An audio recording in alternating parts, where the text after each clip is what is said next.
అసెంబ్లీలో సీఎం చంద్రబాబు నాయుడు మాట్లాడుతున్నారు. లైవ్ లో చూద్దాం. అంటే తెలియని వ్యక్తులు నేర్చుకోవాలి. ప్రస్తుతం వాళ్ళు ఆపరేట్ చేస్తారు. 33 ఏళ్ల తర్వాత తిరిగి ఆ ఆస్తి గవర్నమెంట్కి వస్తుంది తప్ప ప్రైవేట్కి కాదని చెప్పి మీకు తెలియజేస్తున్నా. నెక్స్ట్, ఈరోజు అధ్యక్ష హాస్పిటల్లో కూడా క్లియర్గా free patients, free of cost 70% పేషెంట్లు మనమే రెఫర్ చేస్తాం. ఆరోగ్యశ్రీ వర్తింపజేస్తాం. డ్రగ్స్ అన్ని కూడా OPD drugs free of cost తోని పిఎంజేవై, ఎన్టీఆర్, విఎస్టీ ఇవన్నీ కూడా ఉంటాయి. అదే మరి డయాగ్నోస్టిక్స్ కూడా ఫ్రీ ఆఫ్ కాస్ట్ ఉంటాయి. ఎక్కడ పేదవాళ్ళకి ఎవ్వరికి అన్యాయం జరగకుండా ట్రీట్మెంట్ కానీ సీట్లు కానీ పేదవాళ్ళ పక్షాన్ని నిలబడే ప్రభుత్వం ఎన్డీఏ ప్రభుత్వం, కూటమి ప్రభుత్వాన్ని మరొక్కసారి గట్టిగా చెప్తాను అధ్యక్ష. తెలియకపోతే నేర్చుకోవాలి. Next slide. ఈరోజు మీరు చూస్తే అధ్యక్ష, ఎందుకు పీపీపీ? ఇది ఈరోజు వచ్చింది కాదు. పీపీపీ అనేది మనకు ఆర్థిక సంస్కరణలు వచ్చిన తర్వాత ఈ పీపీపీ అనే దానిపైన ఒక రోడ్డు, ఒక ఎయిర్పోర్టు, నవేడేస్ ఒక కాలేజ్, లేకపోతే ఒక టెలికాం, పవర్ ప్రాజెక్ట్స్, ఎవ్రీథింగ్ వచ్చే పరిస్థితికి వచ్చాయి అధ్యక్ష. దీనివల్ల ప్రైవేట్ సెక్టర్ ఎఫిషియన్సీ వస్తుంది. ఎందుకు ఇండియాలో మనం ఒక్కసారి చూస్తే స్వతంత్ర భారతదేశంలో సోషలిస్టిక్ మిక్స్డ్ ఎకానమీకి వెళ్ళాం కాబట్టి ప్రభుత్వ పెట్టుబడులు పెట్టాం. పెట్టిన పెట్టుబడులు ఫలితాలు రాలేదు. ఎప్పుడైతే ఎకనామిక్ రిఫార్మ్స్కి వెళ్ళామో ప్రైవేటు వ్యక్తులు వచ్చారు, పెట్టుబడులు పెట్టారు, సమర్థవంతంగా చేశారు. దానివల్ల సంపద సృష్టించారు, దేశానికి ఆదాయం పెరిగింది. ఈరోజు సూపర్ జిఎస్టీ, సూపర్ సేవింగ్స్ వరకు వచ్చామంటే ఆ సమర్థతలో ఫలితాలు ఇవన్నీ వచ్చాయి. ఎకనామిక్ రిఫార్మ్స్లో ఫలితాలు వచ్చాయి. అందుకే అధ్యక్ష ఈ ప్రాజెక్టులో 3,700 కోట్ల రూపాయలు మనకు సేవింగ్స్ వస్తాయి. ఇంకొక పక్కన 500 కోట్ల సంవత్సరానికి operational management. Quality health care improve అవుతుంది, మెడికల్ ఎడ్యుకేషన్ ఇంప్రూవ్ అవుతుంది. మనం ఒక్కరమే కాదు, దేశమంతా ఒక దారిని పోతే వీళ్ళు ఒక దారిని పోతూ ఉంటారు. ప్రధానమంత్రి కేంద్రం ఎన్నోసార్లు చెప్పారు, ఎలిమెంటరీ ఎడ్యుకేషన్ అంతా మాతృభాషలో చేయాలంటే కాదు నేను ఇంగ్లీష్లో చేపిస్తానని అటు కాకుండా ఇటు కాకుండా పిల్లల్ని క్వాలిటీ మొత్తం ఇది చేశాడు. ఆ డీటెయిల్స్ మీరు ఒకసారి చూస్తే ప్రైమరీ ఎడ్యుకేషన్ మొత్తం క్వాలిటీ సర్వనాశనం అయింది. 14-19లో బెస్ట్ క్వాలిటీ ఎడ్యుకేషన్ ఉండే రాష్ట్రం ఇటీవల కాలంలో అన్ని స్టాండర్డ్స్ కిందన పడిపోయే పరిస్థితికి వచ్చాయి. ఒకటి కాదు అధ్యక్ష, అన్ని డిపార్ట్మెంట్స్ని విధ్వంసం చేశారు. ఆ విధ్వంసాన్ని కరెక్ట్ చేయడానికి మనకు చాలా టైం పడతా ఉంది. అనుభవం ఉంది కానీ చేశాం, కానీ అనుభవం లేకపోతే మాత్రం పిచ్చిబట్టి పారిపోయేవాళ్ళు అధ్యక్ష. ఈ రాష్ట్రంలో ఇంతవరకు ఏ ప్రోగ్రామ్ ఇచ్చేవాళ్ళు కాదు. ఈరోజు యూపీలో ఇచ్చారు, ఒరిస్సాలో, జార్ఖండ్, ఒకటి కాదు దేశం మొత్తం పీపీపీ మోడల్లో కాలేజెస్ ఇచ్చారు, ముందుకు పోతున్నారు. కడాన దశ ఎడ్యుకేషన్ సెక్టర్ అయితే IIT Chennai, IIM Udaipur, IIT Nagpur infrastructure అంతా వైఆ పీపీపీలో పోయే పరిస్థితికి వచ్చారు. అంటే ఆ కాలేజీలని ప్రైవేట్ ఇచ్చేస్తారా?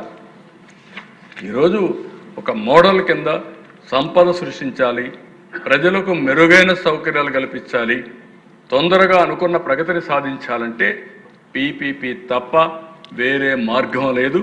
నేను సీఎంగా ఉన్నప్పుడు పీపీపీ కింద జేగురుపాడు పవర్ ప్లాంట్ జీవీకి ఇస్తే అది పూర్తి చేసి మొన్ననే తిరిగి రాష్ట్ర ప్రభుత్వానికి అప్పచెప్పారు. అది మోడల్ ఆఫ్ పీపీపీ అని చెప్పి కూడా మరొకసారి తెలియజేస్తున్నాం. ఆస్తి మనది, వాళ్ళు మేనేజ్మెంట్ సమర్థవంతంగా చేస్తారు.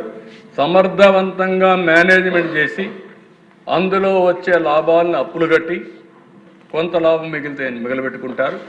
33 ఏళ్ళ తర్వాత మనం ఇచ్చిన పీరియడ్ ప్రకారం తిరిగి ఆ ప్రాపర్టీ గవర్నమెంట్ తప్ప వాళ్ళది కాదని చెప్పి కూడా నేను మీకు తెలియజేస్తున్నాను. ఇంకా డెవలప్మెంట్ అన్ని చేస్తూ వస్తారు. ఇది గుర్తుపెట్టుకోవాల్సిందిగా కోరుతున్నా.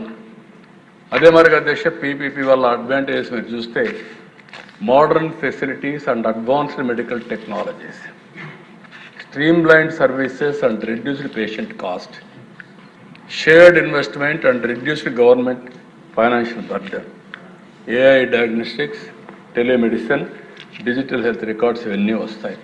Collaboration with reputed medical institution, building partnerships, scalability, expandable to underserved regions for a wider access. ఇవన్నీ కూడా తొందరగా మనం అనుకున్న లక్ష్యాల్ని చేరే పరిస్థితికి వస్తామని చెప్పి కూడా నేను మీకు తెలియజేస్తున్నా. ఇదే కాదు, నేను నిన్న కూడా ఆలోచించి ఇప్పుడు చెప్పాను మీకు, కమ్యూనిటీ హెల్త్ సెంటర్స్ అన్నీ కూడా తక్కువ ఉన్నామని చెప్పి మొత్తం ఆ నామ్స్ అన్ని ఇంటర్నేషనల్ కానీ నేషనల్ నామ్స్ని మ్యాచ్ చేయడానికి 100 bedded multi speciality hospitals PPP మోడ్లో ఒక 1000 పాపులేషన్కి ఎక్కడెక్కడ బెడ్స్ తక్కువ ఉన్నాయి ఇవన్నీ చూసి మీరు ఇక్కడ చూస్తే బెడ్స్ డెఫిషియట్ మోర్ దెన్ 200, అవి 18 కాన్స్టిట్యున్సీలు ఉన్నాయి. దీనివల్ల 4492 బెడ్ కెపాసిటీ డెవలప్ చేయొచ్చు.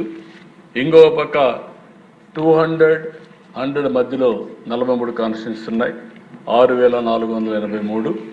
ఇవే కాకుండా అదనంగా అలాంటి ఫెసిలిటీ వస్తే అక్కడ ఉండే పరిస్థితిని బట్టి ముందుకు వస్తే అవసరమైతే గవర్నమెంట్ ల్యాండ్ కానీ అదే మరికి ఇన్సెంటివ్స్ ఇచ్చి టోటల్గా ప్రతి ఒక్క నియోజకవర్గంలో మినిమం 100 పడకల ఆసుపత్రి ఉండేట్టుగా ఈ ప్రభుత్వం చర్యలు చేపడుతున్నాం. తొందరలో దాన్ని కూడా పిలుస్తాం. పిలిచి నా ఉద్దేశం ఒకటే, పేద ప్రజల ఆరోగ్యాన్ని మెరుగుపరచాలి. అందరి ఆరోగ్య ఆంధ్రప్రదేశ్ మన లక్ష్యం అని చెప్పి కూడా నేను మీకు తెలియజేస్తున్నా.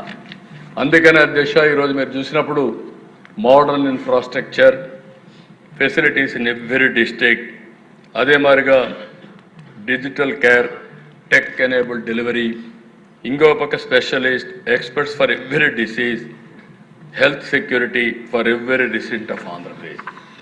అందుకే డిజిటల్ హెల్త్ రికార్డ్స్ చెప్పాం.